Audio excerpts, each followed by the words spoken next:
Brandon, do you want to? Yes. Welcome to the IPython Jupyter development meeting for Tuesday, March 24th. And some of us have been traveling for the last few weeks. Welcome back, everyone.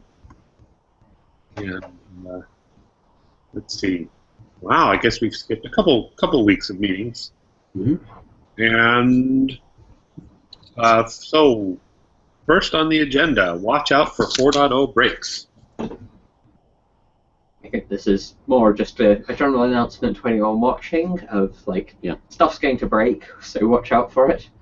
If you're running from master, then don't start pulling right before you're about to give some key presentation or something, because you don't know what might happen. Yeah, so we're about to commence the big split,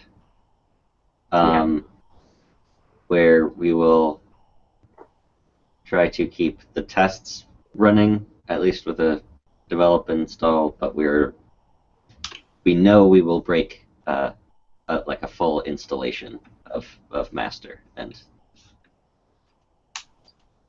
yeah, so be wary if you live on master. When you say you're about to do that, is that like Friday, or is there an exact date? That there are a few PRs we still want to get merged before we start breaking stuff. I think Thomas was going to do a trial pull of the Qt console, and I think I can do the same with Parallel, since there's 1 and 0 outstanding PRs on those respectively. Got it. But yeah, it's so nowish. We should kind of have it really fully underway by the end of this week. Okay. Yep. Yeah, so I guess that's that. Matthias, you want to talk about Hollow Views? Yeah, I just saw all of you on a tweet and on GitHub. They do build notebooks with Sphinx integrated, and we had some discussion on the mailing list.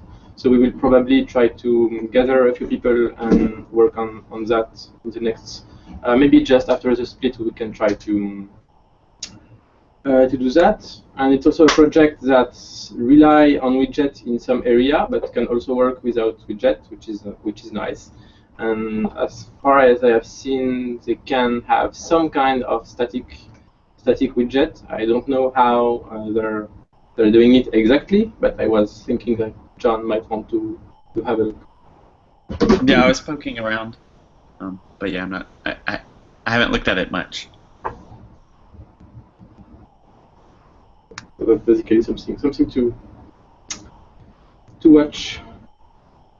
All right. Next, now everybody take a deep breath. Packaging. No. Now we've got Could be worse. We've got focus problems. No, fuck. So, yeah, hold on. Let me see. So there's kind of a small issue and a big issue in this issue. The small thing is that there's something with toolbar buttons. They seem to be stealing focus when they shouldn't be. I imagine but we can work that out one way or another. The bigger issue, which is really what I wanted to talk about, is that this is something I've noticed before, where because of the asynchronous nature of JavaScript, you have one thing that kind of disables the keyboard manager and then re-enables it, and then you have another thing which disables the keyboard manager and then re-enables it. But the first thing re-enables the keyboard manager just after the second thing has disabled it. So while you're interacting with the second thing, the keyboard manager should be disabled and is actually enabled. And I was kind of thinking about alternative schemes. One thing that I think John suggested was that there could be a counter of this many things currently have it disabled, and when you do enable, the stack, it's actually basically. Yeah. So we would need because as we've found in previous bugs, the disable-enable pairs don't always get fired completely reliably, so we would still need a way to escape the stack and reset it to 0, but I think that's doable. Yeah, and I think the problem with focus on button in the toolbar is more annoying than we think, because the native implementation of browsers made that button can be focused. So when you click on a button, they get focused. You cannot. I don't think you can with Bootstrap just say no, you won't get focus. And so one of the race conditions Thomas went into is that basically when someone clicks a button in the toolbar, as soon as the action is triggered, after we re-give action back to the initial cell that was focused. And this is where you get this overlapping. Mm-hmm. Yeah, so in that case, there is a button that opens a dialog, but then as soon as the dialog has opened, the toolbar code says, now refocus the notebook so that the button isn't focused. But of course, by the time it gets there, the button isn't focused, the dialog is focused. I mean... But yeah, I've had a similar situation previously where I was showing two consecutive dialogues, and the first, like the event that fires when a dialogue closes was, for some reason, it was ending up firing after the second dialogue had opened. Mm-hmm. Yeah. So I think it's all related to this stuff. When I was giving my talks, I found a bunch of focus issues. One is that right now, if you are in edit mode and you scroll that cell out of where the browser would consider to be the optimal position, and then just hit escape to enter command mode, the notebook basically jumps the scroll position to the active cell. Yeah, so basically, it just entering command mode right now can cause a jump, and what this tells me is that we used to not call focus on entering command mode, and now we are, and we definitely should not. And I think this is also why. I mean, it's also related to why after you click a button on the toolbar and you enter command mode, basically we refocus the notebook area and enter command mode. We're seeing jumps there as well now. And I think also part of this came up in New York, that right now we bind our keyboard manager to listen to events on the entire document. Mm-hmm. And moving forward in a more of a paneled UI, we can't do that. We're gonna have to switch to each panel handling keyboard shortcuts for its own UI. Right.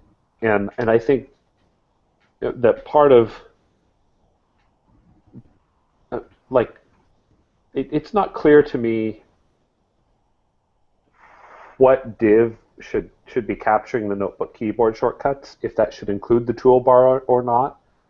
But I think part of the problems we're running into is that right now, because we are listening on the whole page, we have to do this register and unregister of the keyboard manager a lot.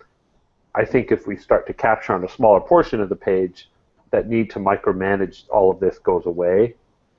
I think actually we don't need to be, at least I think we don't need to be registering events for the whole toolbar. Yeah, yes. The buttons you can't interact with the keyboard. I think it should only be specific elements on the toolbar that are... Yes. Yeah, but by definition, a button can be focused because it's... Yeah, you can interact with any interactive element with the keyboard. Yes, but we don't want people to be able to interact with buttons with the keyboard. I mean, that's why we're currently refocusing the notebook after you click a button. Mm. Yeah. I think the bigger, where it's... The reason we're refocusing, I don't think we're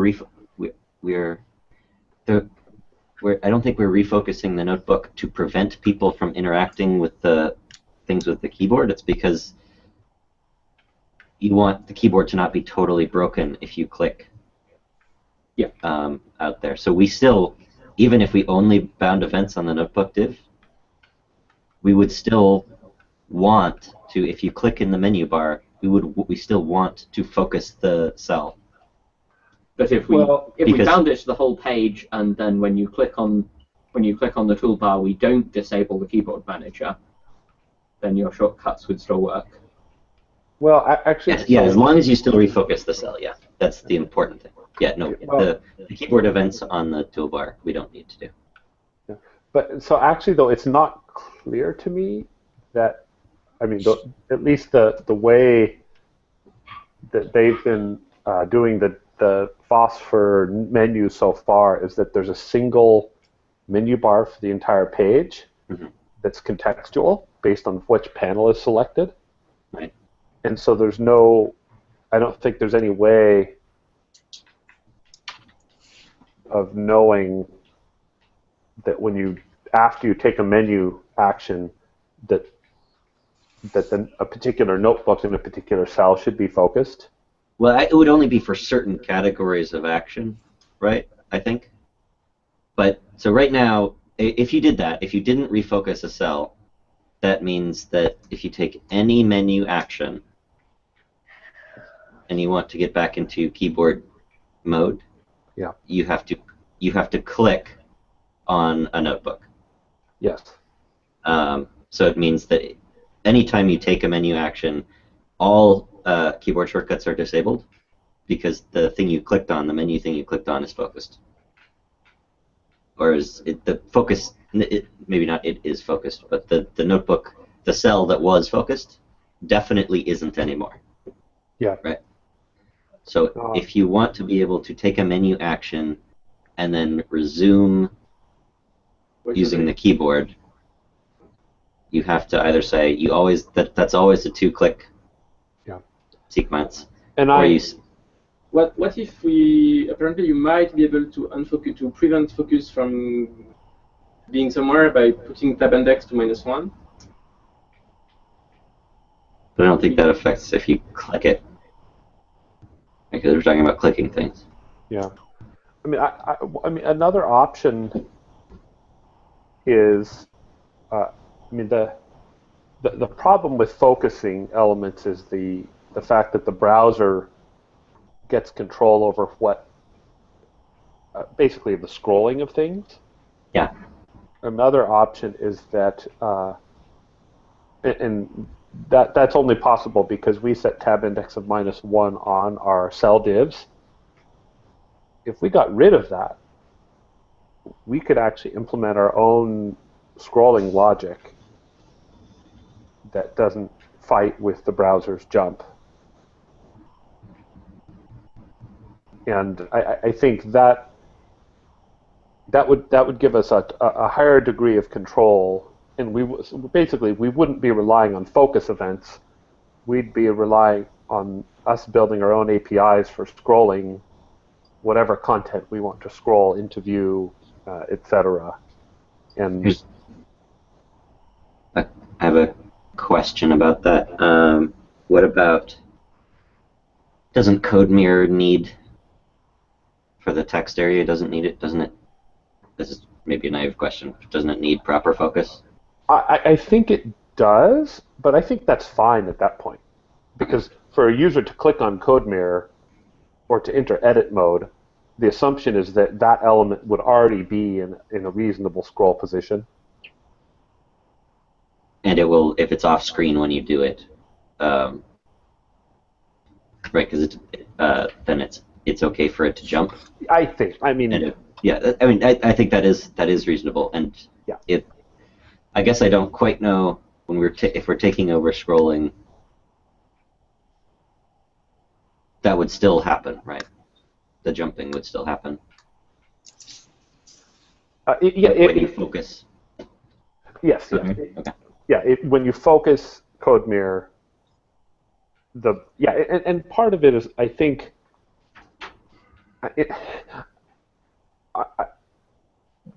What I think our experience is showing is that manual focus events are sort of like promises. the second you start to put them one place, they show up everywhere, and you end up with this horrible.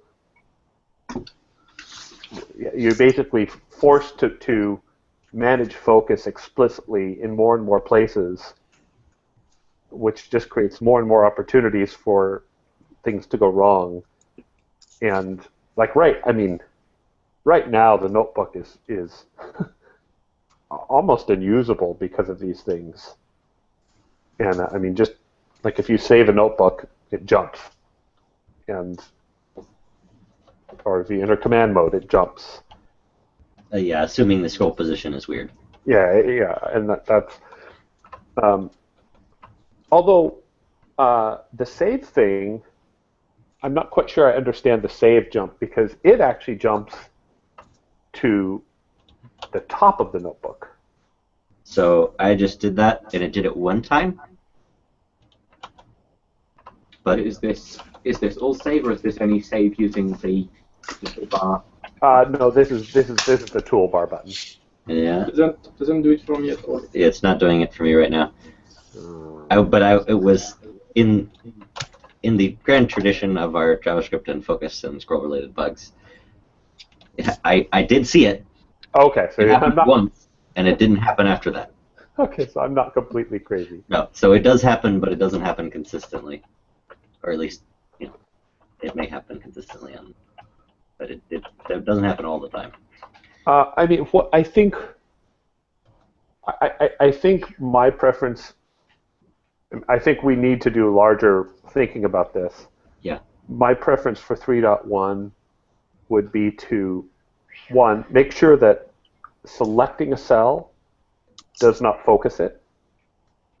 But then when you move with a keyboard shortcut from cell to cell, no, but you wouldn't focus in that you're. No, but focus. So before we did the refactoring of the keyboard shortcuts, cell selection itself would focus. Now those are two separate actions, and the keyboard shortcut for next cell or previous cell should call focus. But I think we have a problem right now where like entering command mode is calling focus. I do think we should only register the events on subsections of the toolbar for 3.1. If we're I'm a little since we are focusing, since we are refocusing the notebook, I guess I'm not quite clear. So why?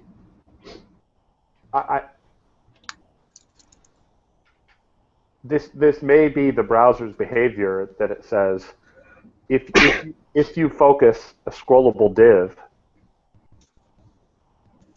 it makes some decision about how that div should be scrolled versus focusing something within that div. Well, no, but I mean that's what we do. Is we focus a cell. We do get current. There's a general action I think on menu callbacks and maybe toolbar callbacks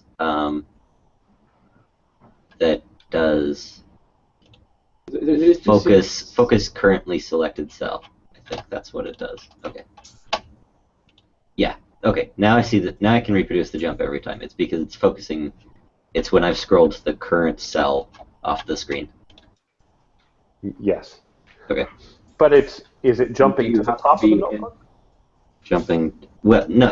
If the first cell selected, yeah. If it's the bottom cell that's selected, it jumps to the bottom of the notebook. Do you have to be in edit mode for that to happen? No. No. I'm in command mode with the bottom cell select. I can screen share, but I don't really want to. It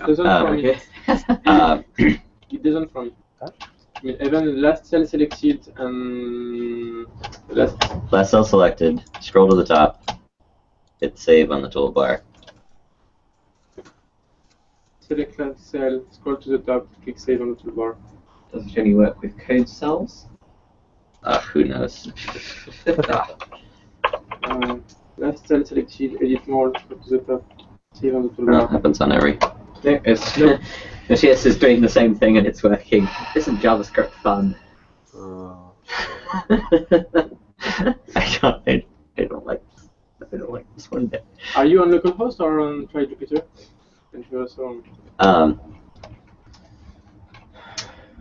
So yeah, that's doing that on any toolbar button is assuming that whatever the toolbar button is doing is instant and it's not triggering any other user interaction like a dialogue. What toolbar buttons do trigger a dialogue? None of ours. In our own only restart kernel, but I'm interested in this because it's like to see the insert citation dialogue. Oh, in the menu. Okay. No, you've removed the restart kernel button from your. Oh, toolbar. right. I removed the play. Yeah, sorry. The default toolbar has it in. Forgot. No, it doesn't actually affect menu items. It only affects toolbar buttons, it seems.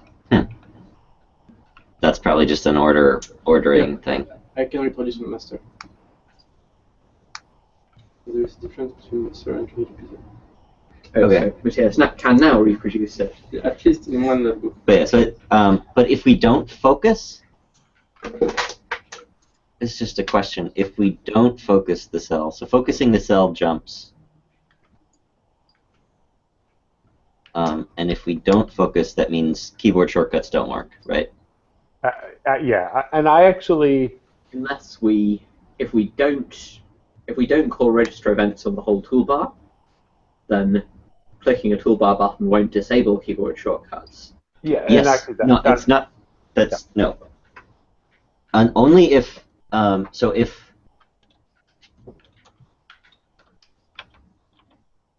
Oh yeah. The focus. Okay, wait. Focus. I think maybe the focus thing doesn't have to do with.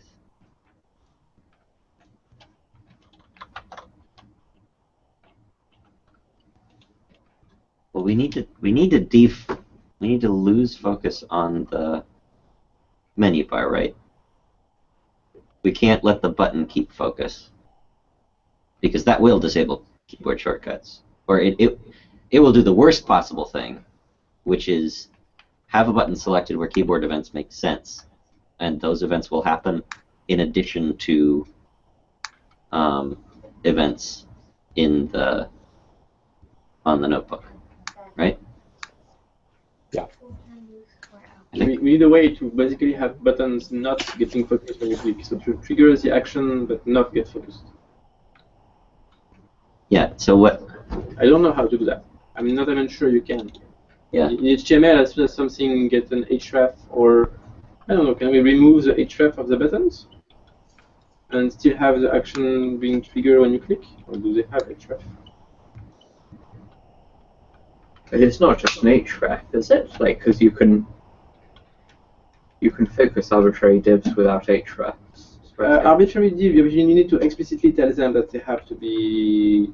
Yeah, but clicking on them doesn't focus them, I think. No, they don't. Yeah, divs by default are not focusable at all, unless you set tab index to -1. I like this. I like IPython Dev Meeting. Yeah. He's playing us. He's playing us. Okay. Quick, everybody act like video game characters. Use an exclamation point. Request for you. Solve focus. So if the buttons, like hypothetically, if we rebuilt the toolbar so that the buttons, instead of being linked like were just divs that didn't have an href, they didn't have a tab index, then they wouldn't be focusable, but Correct. they would get on-click events. Yes, absolutely. Yeah, focus and on-click are separate. So that means focus wouldn't change? Well, what happens if you click outside a focused div and if you click on a non-focusable? It's a bit low context. We'd have to double check, but I think the focused element will receive blur, and that the focus. So nothing will be focused. Well, no, the focus, and this is where browsers are really weird.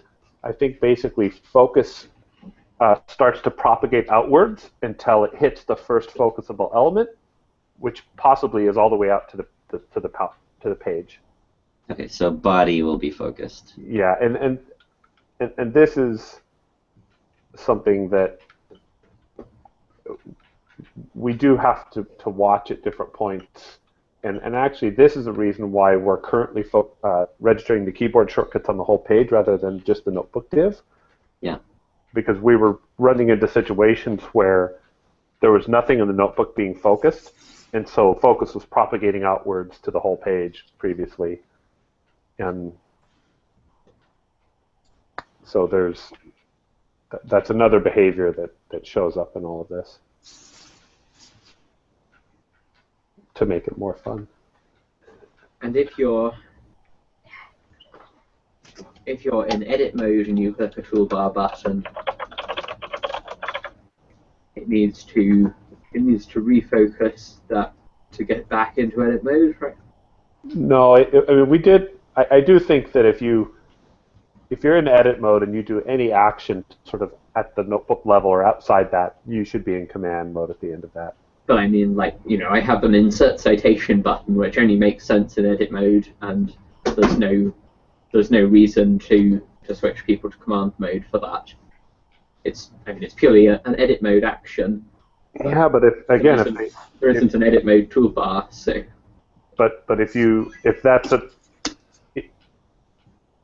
they're in if it's a big cell and it will jump. Like let's say you insert citation at the bottom of a big cell, the browser's gonna, when you try to refocus that cell, it's gonna say, hey, that's not my optimal scroll position, and it's gonna scroll you to the top of that cell. But on the other hand, it's also pretty horrible if you insert a citation and then you're kicked out of edit mode and have to. Yeah, there are definitely a number of things that imply command mode that shouldn't. There are a lot of actions that say when you do this, also enter command mode, and there are a lot of them that where that's wrong.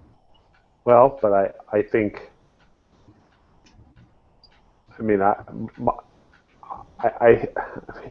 I don't disagree with that. I just think that these jumps are worse than being in command mode and not having a jump. Yeah, no, they're separate issues. Yeah, no, If I go back into edit mode then, and that focuses Cobra, then there's a jump. I can't avoid the jump. I just have to trigger it manually instead of, right? Because if I want to keep editing that cell, I then have to hit enter and go back into edit mode. At which point, isn't it going to just do the same jump that it would have done? No, because you're the element. So if you well,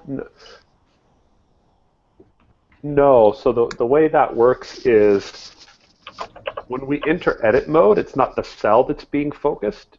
It's and actually this may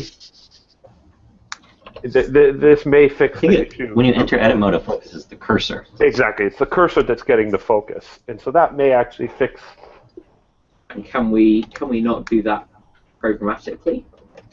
Yes, we no, absolutely. If you select a cell and then put it in edit mode, it will focus the cursor. Yeah, and I think that's unavoidable and a good thing, right? Yes, I mean that's certainly I want the cursor to be focused after inserting a citation. Yes, if an action taken created an active cursor, that should be focused and scrolled into view. Yeah. So I mean it seems that changing the toolbar buttons to div and removing the manual call to focus works, at least for the jumping. So here I select the last cell, edit mode, I scroll back up, I click save, and it doesn't jump. Mm-hmm. And if you do restart kernel, then do the keyboard shortcuts. I'm not sure. Let me click here. Restart kernel and press A. It doesn't add. Yes, that appears to. So Matthias has just turned the buttons into divs so that they're not focusable, and that appears to make things work. And are you still registering the whole toolbar? I guess so. I haven't touched the different actions. So after you save, do keyboard shortcuts still work? After I save, what? After I save? So click save, and then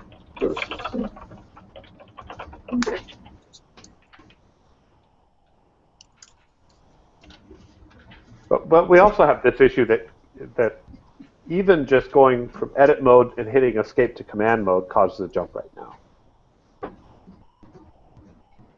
Entering command mode, do you know if it's the action or if it's the, so there's two things, there's the enter command mode method, and then there's the action that is bound to escape.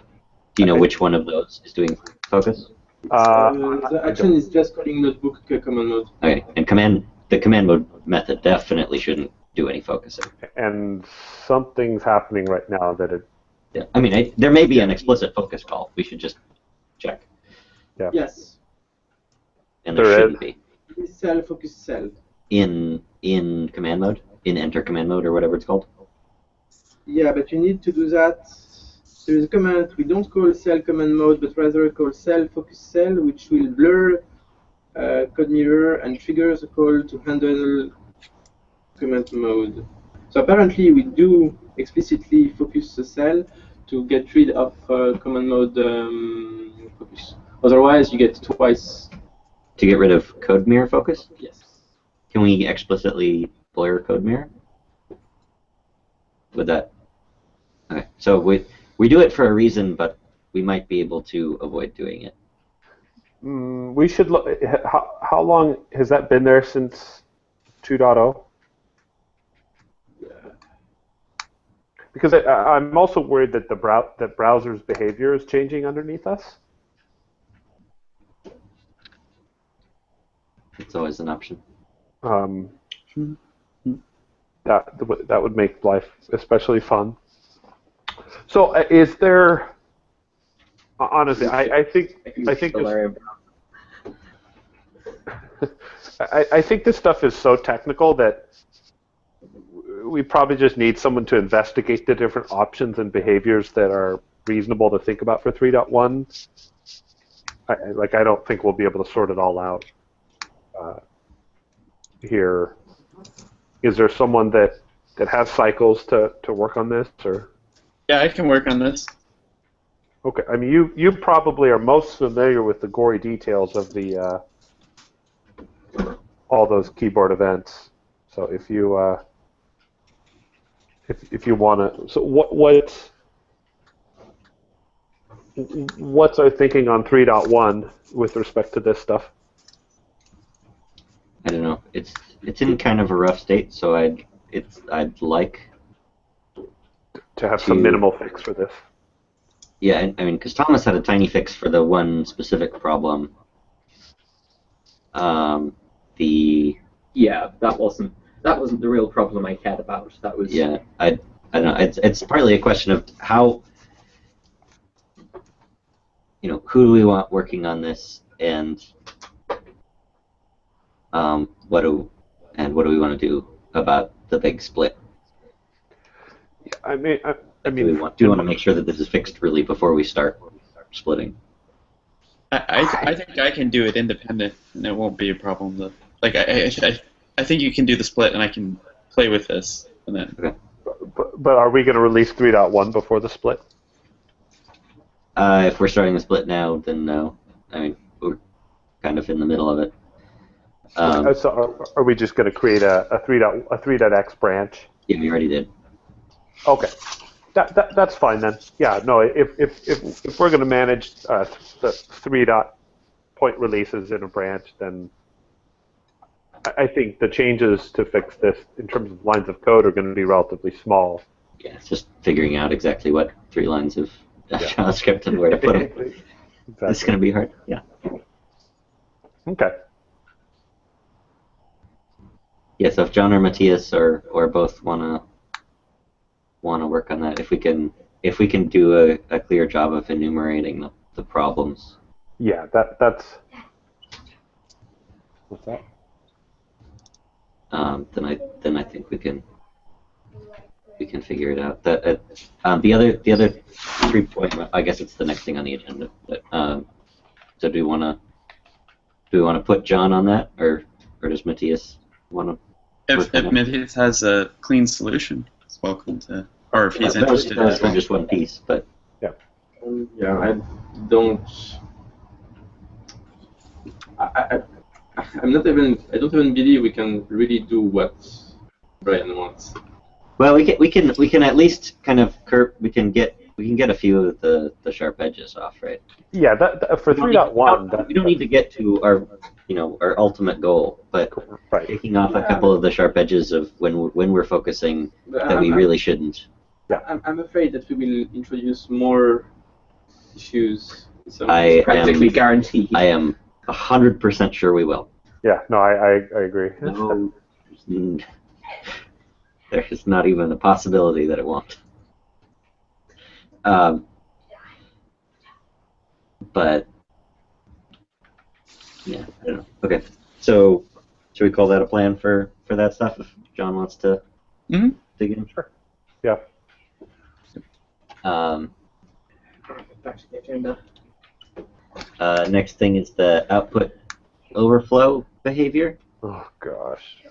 I'm fine with removing resizable. The only person who said -1 removing resizable was John, I think. Is that right? Yeah. It does make things simpler. I don't if you have have it. Yeah, I don't have a really strong argument for it. I mean, I like it just because it's very interactive and I can do it quickly. But I mean, just like you guys, I can open the image in a new tab and zoom that way. But I was thinking more along the lines of like people in Brian's class who plot something and don't know the API to change the size of the plot and don't know about right-clicking on images and opening in new tabs. Like, it is really nice for them. Yeah, I'm not. I'm not too concerned about that. Part of what I found is that the images from plots are made in a resolution such that if you resize them, it's not like zooming the plot. It's just looking at the pixels more. Yeah, just zooming the window does the same thing. Yeah. So Does getting rid of resizable mean that the double click to enlarge doesn't work? We can do them separately. So those can be separate questions. Yeah, if it's not expandable at all, like that was what we implemented. That was what John implemented before, and we almost immediately got someone complaining that they liked the images being huge and overflowing the notebook. Yeah, so it simplifies things regardless of what we want the behavior to be if we take out the jQuery resizable. Yes. It even simplifies double-click to unconfine. Yeah, and we can try to make resizable an extension, and if it's a bug, it's a bug in the extension. Yeah. I like that. Okay, so we can... Let's do the same thing with all keyboard shortcuts. Every keyboard shortcut is an extension. Like, I've installed Shift-Enter. Yes, exactly. Okay, so if we remove resizable, then the next question is, do we confine... do we confine images by default? And I think the answer to that seems to be yes. And there's a slight question of what do we confine and how do we confine it? Right. One version is I think what John's PR does, which is makes the output area scroll on overflow, and doesn't change the size of things. So if you display a big image, you just see like the upper left corner of it, and it's just scrolled, and then you kind of have a scrolling window to look at it. And then what I have sets max width, which means it shrinks to fit the image. Yep. And then I also changed the double-click action to, rather than resetting to the original display size, which is what it does right now because they're resizable, double-clicking removes the max width CSS, so it just displays the image at the original size. Okay. Which means it escapes. It can, overflow and be huge off the right side of the screen.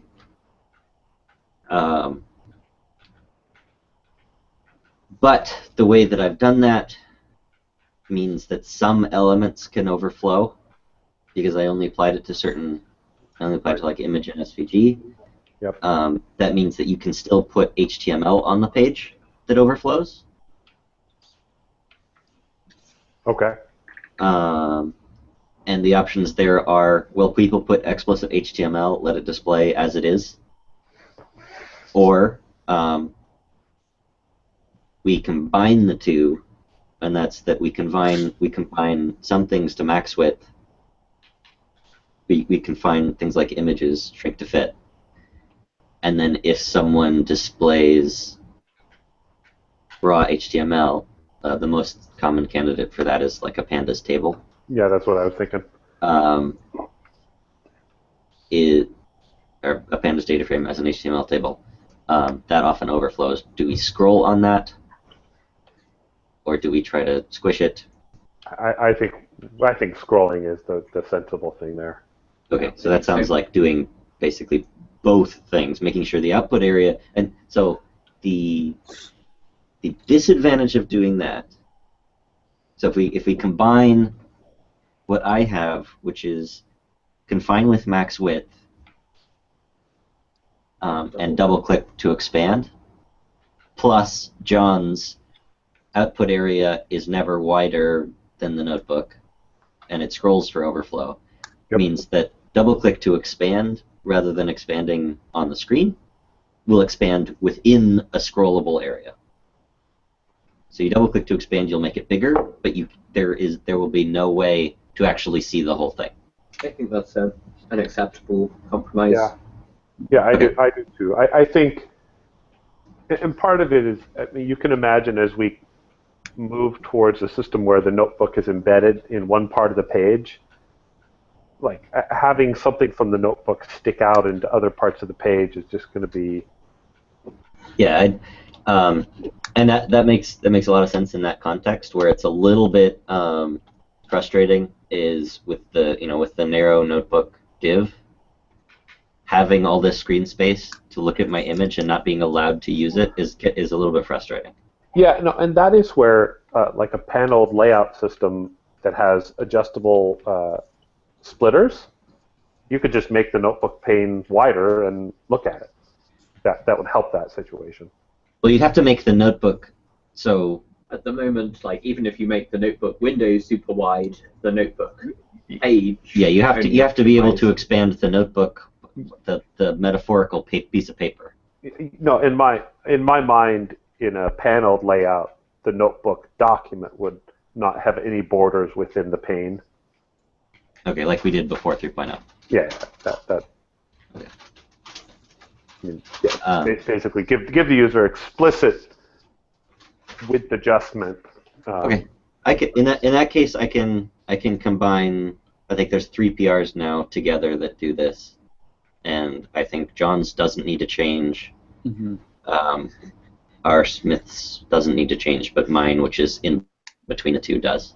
Okay. I can bring those together. And then we may want to. I mean, it could be part of the PR or somewhere. Just have a notebook somewhere that tests the behavior or illustrates the behavior of the. I have one. I'll once we've kind of gone through the various cases, I'll try to make sure that I have one that covers the bases. Yeah, that would be great. Okay, I think that's. Oh, I'm sure there will be some people unhappy with the confining to scroll, but we might be able to. I guess with a tiny bit of custom CSS, you can just set overflow x to. Mm-hmm. to not Yep. define things, then it'll be okay. Okay. An update on Phosphor and TypeScript. Yes. So I was in New York last week, and I spent 2 days working with Jason, Chris, and Sylvan at Bloomberg, and then on the second day, Kester joined us.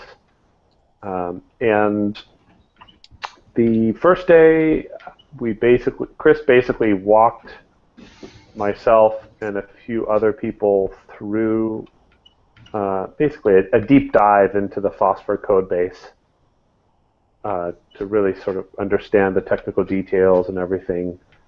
That led to a number of sort of, I would say, API changes that Chris had wanted to sort of get feedback from people but hadn't yet. And so he started to make some of those API changes. I think the big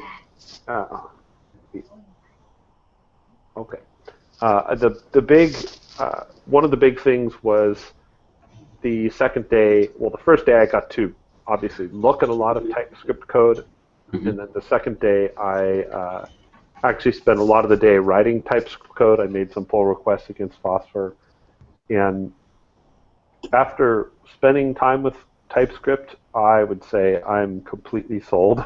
I did some refactoring of Phosphor, and it was, even though I didn't know the Phosphor codebase well, having the types and the compiler made the refactoring trivial. I mean, basically it's change one thing and then look at the compiler errors, and it was really, really good. The other thing is and I don't know if other people got to see this at the dev meeting, the API docs that you can generate using TypeDoc. If you just go to TypeDoc, what's the... .io, it looks like. Yeah, typedoc.io, and then if you click on API in the menu there, you'll see an example of this. And if you just start to explore it, it's just beautiful. It really is. And because all the type information is in the programming language, the actual quote doc strings in the comments are just text. Like, you don't have to put any custom wonky syntax to get it to all work. And I love it. I really do. Well, but isn't it's JS doc syntax just without the types? No, so TypeScript, the type annotation is in the signature, in the function signature. Yeah, itself. but the doc syntax for this is just JS doc without the types because it pulls it from the type annotation. Well, but no, it's even, I mean, for example, with JS docs, you have to specify something as a method. You have to specify if something's a function. Like you have to provide more than just type metadata. And this... You still have param equal kind or returns or... No. Yes. Yeah. He's looking at the source of TypeDoc itself. You don't. So, yes. Yeah. You don't have to, but it is. It's just JS doc, and you can just omit things that are included in TypeScript. Okay. Well, so I was looking. So the way Chris is using this is that the text. Yeah, they're in the TypeScript docs. There aren't. You don't specify type information, but there are. If you have a doc string for a param, you say parameter name. But yeah, it means you don't have any of the kind of extra crufty stuff. Yeah. No. You just have, this is describing that parameter. Yeah. And if you don't want to describe, if you think that the type and name of the variable is sufficient description, you can just write a paragraph and you don't need anything else because you get all the type information. Yeah. So that's and that's how a lot of the work I was doing with Phosphor was using TypeDoc to wander around, and it was honestly, it was more than sufficient to have just text in the doc string, and then have all the type information there. And so, in the release that has of TypeScript that has all the ES6 features like modules, destructuring, all those other things is 1.5, and that should come out within a few weeks. Ooh, great. So before we'll be even thinking about. Exactly, and so Kester basically felt the same way, that it was such a huge improvement. So I'm definitely in favor of us going in that direction. The only thing is that even for 1.5, TypeScript is not exactly a superscript of ES6, as John found. Basically, you can't send it plain vanilla ES6 and have it work. You do need to provide a little bit of additional metadata, either specifying which attributes are public, private, protected, or by specifying any types for those things. But there's an issue open on TypeScript about that, and so I don't know. I'm not. The benefits of typing were so great in using it that I'm less worried about having just vanilla ES6 work. Sounds sensible to me. TypeScript it is. All right, and John, you have been porting Poster over, right? Yeah, I ported the whole code base over. I'm adding types right now. Okay. But yeah, it's really nice. It's really, really nice. I really like it. Nice. Okay. So other things with Phosphor that happened. So we basically got a lot of clarity in our discussions about the difference between Phosphor widgets and Phosphor components. And as a result of that, we have added a new base component class that's basically components without the virtual DOM rendering. And basically it's for components that want to manage their own rendering through whatever. And then what used to be called Phosphor widgets are basically being called layouts and panels. And they're only going to be the layout, the higher level layout aspects of Phosphor. Okay. I thought that's actually how it was. I thought that's how it was already structured, so that sounds good to me. But that was exactly why as I learned more, it became obvious that there was a few renaming things, and so for example, the menus currently are implemented as a Phosphor widget, which is a little weird, and so and also the code mirror extension was a widget, a Phosphor widget, and so those are both being moved over to being Phosphor components. And there's some other renaming. Events are now being called messages, and it's not. He was using the Qt signal slot syntax or naming, and I said, well, I think in JavaScript a callback is a better name than a slot. So yeah, but it was really good. Kester has started to port over his code from React to Phosphor. Jason Grout has been creating a model, and I guess this is not a Phosphor, but just a standard ES6 based model, typed model for the notebook document to basically do type validation on notebook documents. Nice. And then he and Kester, and then obviously Matthias, they'll want to loop you in, are going to start to make that model real-time and eventful and move in that direction. So I think, honestly, I think the front-end code is going to start to really move quickly. Once we can get done with the split, the the scalability that Phosphor and TypeScript will add to our software development is going to be a huge improvement. So, Okay. Yeah. Matthias is scared. Matthias is scared? He's making humorous remarks in the hackpad. He's sitting here typing them. I'm reading them off Min's screen there. Oh. Is that everything we've got? It sounds like people feel good about TypeScript and Phosphor. Okay. Well, I have to see. Yeah, we did decide that we are going to rewrite the whole back end of IPython, the server stuff, as TypeScript on top of Node. So. Yeah. Yeah. No, I definitely won't murder anybody if that happens. Yes. Definitely not. No.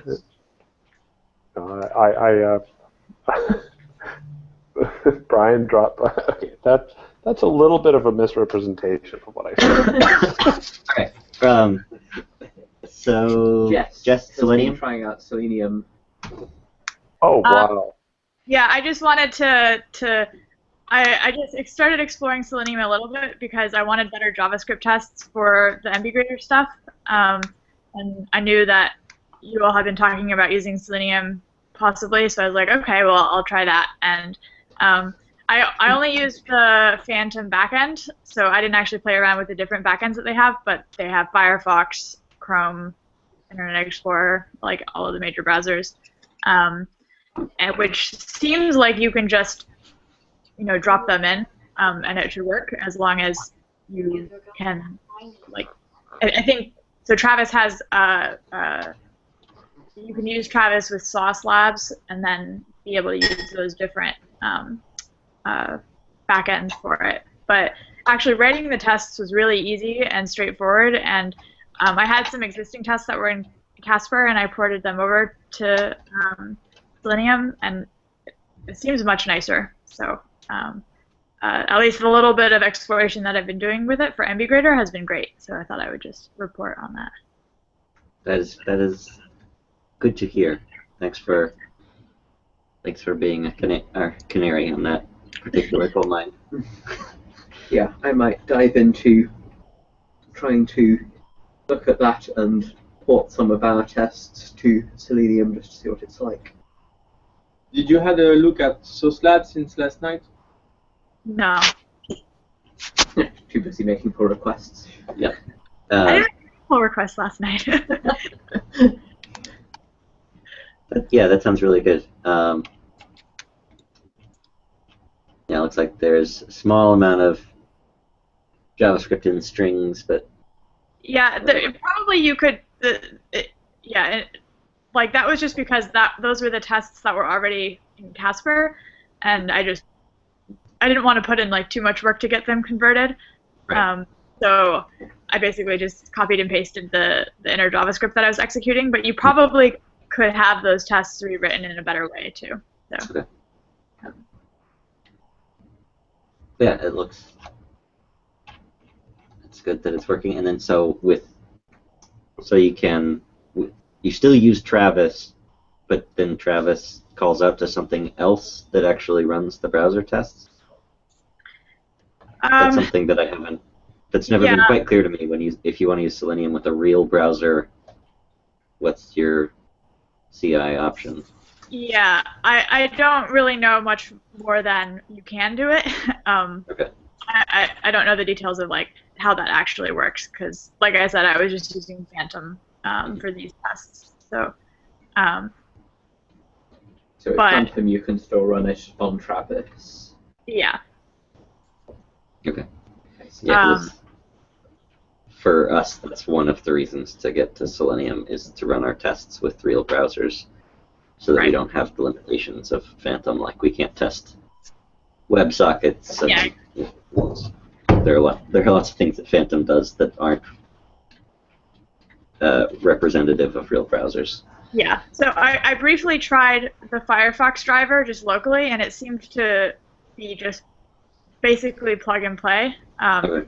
So assuming that like we can figure out how to do stuff on the Travis side, I think that would be the only like thing to figure out. I don't think that there's going to be a whole lot more than just that. I would love to, as you do this, my concern about Selenium has always been that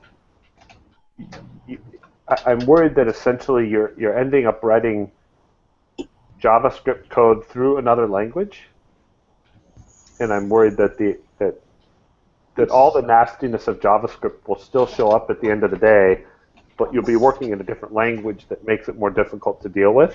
In JavaScript, we had this when we were first looking at testing options, and I think the JavaScript testing things like Casper looks nice in that it's all in JavaScript, but that to my mind that actually ends up obscuring the difference between these bits of JavaScript are running in the test context and these bits are running in the browser context. Yeah. And the fact that there isn't a clear distinction kind of makes it harder to work out what's going on. Yeah. Absolutely. I definitely feel like with Selenium, like as you're writing the tests, like the way that I was thinking about writing the tests was different. It was like, okay, like I'm thinking about this in a more like methodical, like, okay, first I click here and I need to make sure this thing happens, and like all of the stuff that you write in Python is essentially the actions that you're taking on the page. If you need to write any JavaScript, it's because like the action that you're taking isn't necessarily a simple action, and you need to trigger some JavaScript to happen too. Okay. I think it really makes that abstraction barrier much clearer, because like where you're writing Python is the actual like actions that you need to test, and then JavaScript should just be a supplemental thing. Okay. Yeah. No. I mean, this is part of. I'm just curious to hear feedback on this part of it. That's very helpful. Cool. So now we're just changing how we're doing everything. We like nothing about how we do anything in JavaScript. We're replacing everything. Hey, we're learning. Yep. Great. Last thing on the agenda is just says NBGrader.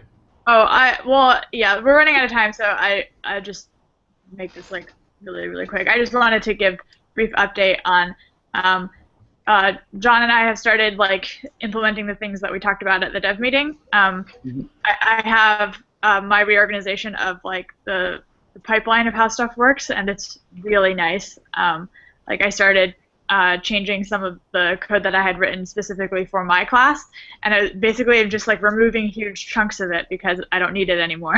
Oh, yay. Okay, that's a fantastic sign. Yeah. That's the best. The best kind of changes are almost entirely deletions. So the way that it works now, like I had to do some config magic that is a little magical, but it makes it better because you end up having one config file. Like there's exactly one place where you change config options. You don't have to change them for like each part of NBGrader individually. Nice. And like you just, it's basically like you set this directory structure of how your class files are organized, and the rest just works. So that's fantastic. Yeah, I will. This week I will slowly be transitioning into teaching mode and look at this more and more. So great. Yeah, and then John has the auth stuff for Jupyter Hub. Do you want to say anything about that? Yeah. It's working completely as far as I can tell. I don't know if I've tested all the nooks and crannies, so hopefully today Jess said she's going to try it after the meeting. Hopefully it doesn't explode, but I'm it's really cool. You can use, so since it's behind Jupyter Hub, you can use all these different authentication systems now with NBGrader. Nice. And does NBGrader have the ability to whitelist certain users then? Yes. Wow. Yeah. And that's really cool. I'm wondering if it makes sense for us to have a base app or set of handlers that both Jupyter Hub and NBGrader inherit from for what do you mean? What's that? What do you mean?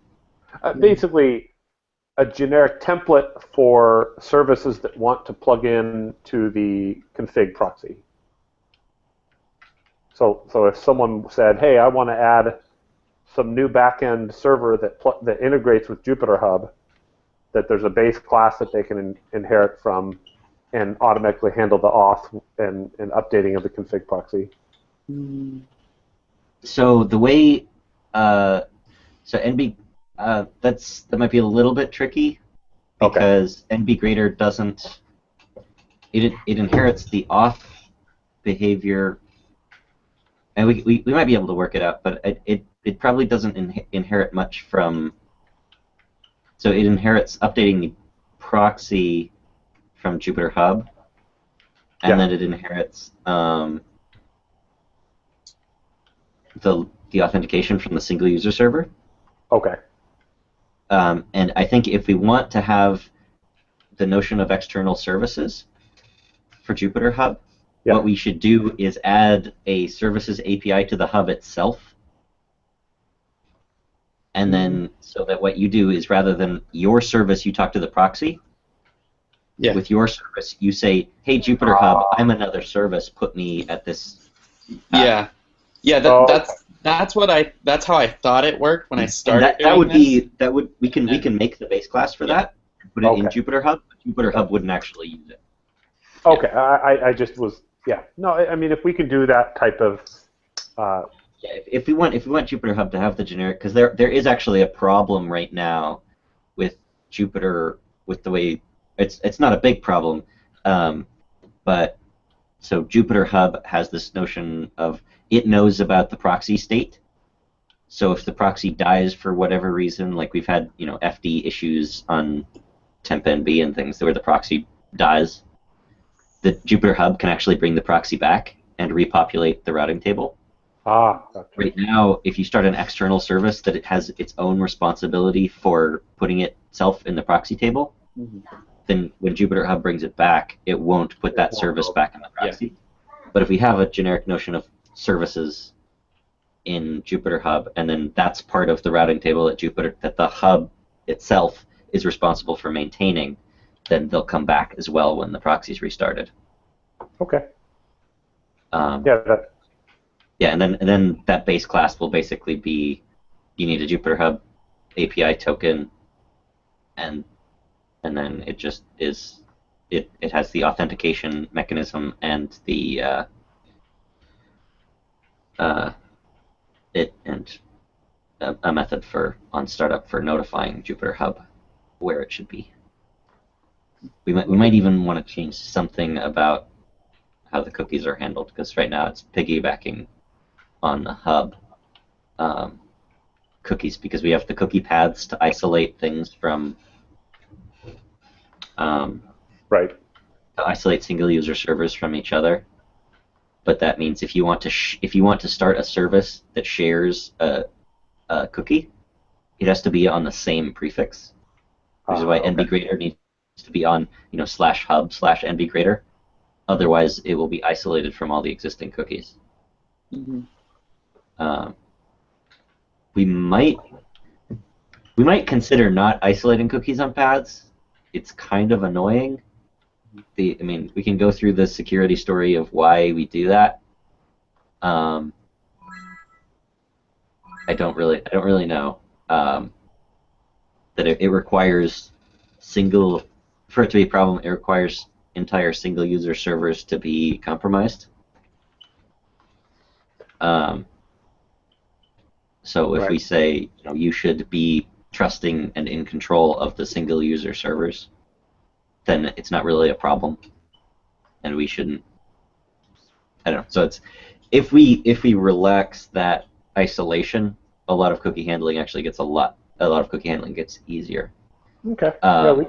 But it's an isolation because of the way we run kernels and services, and servers.